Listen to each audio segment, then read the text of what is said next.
Hello guys, welcome to our new blog. তো guys আজকে আমরা যাচ্ছি হচ্ছে প্রয়াগরাজ। আর তোমরা জানো যে এখন কিন্তু প্রয়াগরাজে হচ্ছে মাঘ মেলা 3রা জানুয়ারি থেকে 15ই ফেব্রুয়ারি।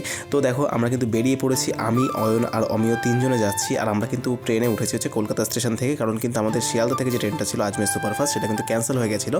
তো দেখো আমরা সঠিকভাবে কিন্তু সঠিক সময়ে হাবড়া লোকাল মাঝেরহাট লোকাল ধরে আমরা চলে এসেছি কিন্তু কলকাতাতে এসে দেখো আমরা যে জেনারেলে উঠে পড়েছি। আর জেনারেলে সত্যি কথা বলতে যে শিয়ালদার হাওড়া থেকে যে মানে এখানে এতটা ফাঁকা হয় সেটা আমি প্রথম কিন্তু আমি দেখলাম, ঠিক আছে। আর দেখো ট্রেনে উঠে পড়েছি, আর ট্রেন কিন্তু ছাড়লো হচ্ছে 10:45 পুরো একদম।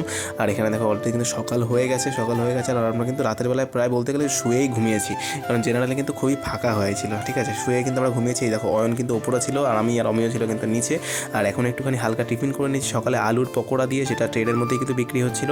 আর তোমাদের সাথে কথা বলতে বলতে আমাদের ট্রেন এই মুহূর্তে পৌঁছে গেল হচ্ছে পণ্ডিত দীনদয়াল উপাধ্যায় জংশন। আগেও কিন্তু অনেকগুলো জংশন পার করেছি, সেগুলো কিন্তু রাতের বেলায়, বাট সেই সময় কিন্তু আমরা ঘুমিয়ে গেছিলাম।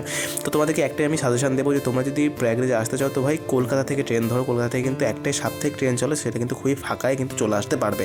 আর সারা রাত কিন্তু বসে অথবা শুয়ে তোমরা কিন্তু আসতে পারবে। তো দেখো কথা বলতে বলতে কিন্তু আমরা নেমে গেছি হচ্ছে প্রয়াগরাজ জংশন। আর এখান থেকে সমস্ত লাগেজ নিয়ে চলে এসেছি হচ্ছে একটা ধর্মশালায়। কারণ আমরা ধর্মশালাতে এই জন্যই ছিলাম, কারণ এখানে কিন্তু খুবই খরচা কিন্তু কমই হয়। তোমরা যদি হোটেল থেকে ধর্মশালাতে থাকতে পারো তোমাদের কিন্তু অনেকটা সেভিংস হবে।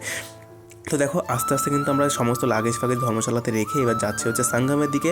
আর আমি কিন্তু মাথায় একটা গামছা মতো টোপা বেঁধে নিয়েছি। তোমরা কমেন্ট করে বলবে যে কেমন কী হয়েছে না হয়েছে।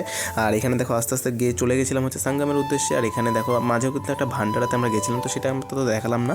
বাকি দেখো সামনের দিকে যাচ্ছি। আর এখানে কিন্তু পুরো একদম যে মানে ওয়েস্ট বেঙ্গলে যেরকম মেলা হয় পুরো একদম সেম মেলা কিন্তু হচ্ছে। আর সামনে কিন্তু হচ্ছে আমাদের সঙ্গম। তো ভাই সঙ্গমটা দেখতে থাকো। আর এটা কিন্তু টু বি কন্টিনিউ চলছে, ঠিক আছে। তো নেক্সট পর্বে তোমাদের আমি দেখাবো কীভাবে না সঙ্গম